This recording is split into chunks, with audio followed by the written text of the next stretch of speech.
Mga kababayan, bilang tugon sa epekto ng Bagyong Tino, mahigpit naming ipinapaalala sa lahat ng mamamayan na manatiling mapagmatyag at sumunod sa mga abiso at tagubilin ng mga kinauukulang otoridad. Ang kaligtasan at kapakanan ng bawat isa ang nananatiling pangunahing layunin sa panahong ito. Ito po ang mga paalala sa kaligtasan. Manatili sa loob ng bahay at lumayo sa mga bintana at salaming pinto. Maghanda ng mga bag para sa paglikas at lagyan ng pagkain, inuming tubig, flashlight, baterya at first aid kit.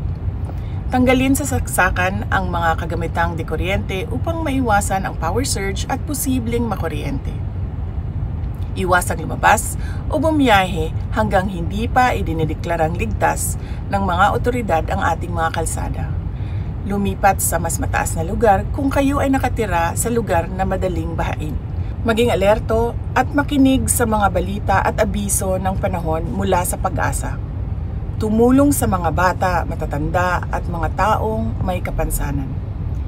Nakahanda ang Disaster Operations Center ng tanggapan ng Pangalawang Pangulo upang magbigay suporta at mag-augment sa mga operasyon ng pagtugon sa sakuna ng mga lokal na pamahalaan. Syukran.